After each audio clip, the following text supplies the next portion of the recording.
कदो हसन व प्यार जो महवर हुसैन आहे।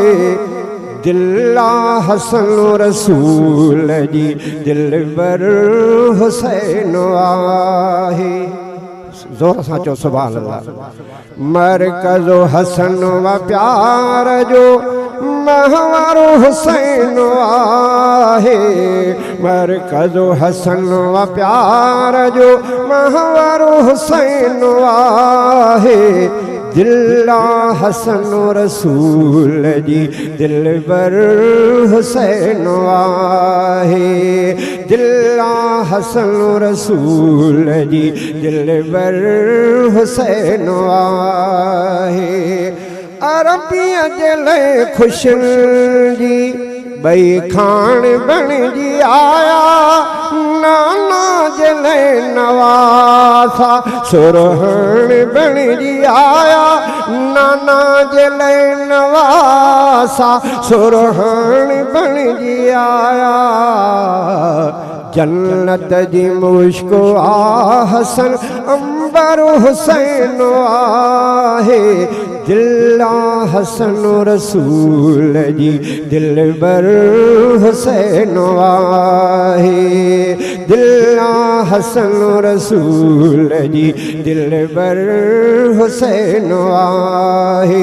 मरकज़ो हसन व प्यार जो महवर हुसैन आहे। दिल्ला हसन रसूल जी दिलबर हुसैन आहे। चपहा बचन जचुमंदा भाकुर मिनी खे पाए। महबूब मुरकंदा बाहु में बई समाए। महबूब मुरकंदा बाहु में बई समाए। चंद्रवा हसन नबिया जो सुभान अल्लाह। चंद्रवा हसन नबिया जो अख्तर हुसैन आहे। चंद्रवा हसन नबिया जो अख्तर हुसैन आहे। दिल्ला हसन रसूल जी दिलबर हुसैन आहे। दिल्ला हसन रसूल जी दिलबर हुसैन आहे। विंदराईंदा बच्चा हुआ कुल्हड़न ते बई विहारे। सीने जैसे जतेण भी सोहड़न खे पियो सुमारे। सीने जैसे जतेण भी सोहड़न खे पियो सुमारे।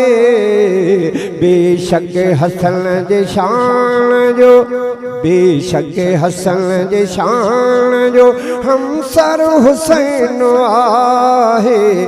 दिल्ला हसन रसूल जी दिलबर हुसैन आहे।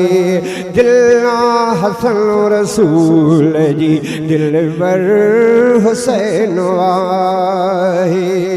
रब प्यारो दिल सां जो करे कर प्यारो दिल सां प्यारा।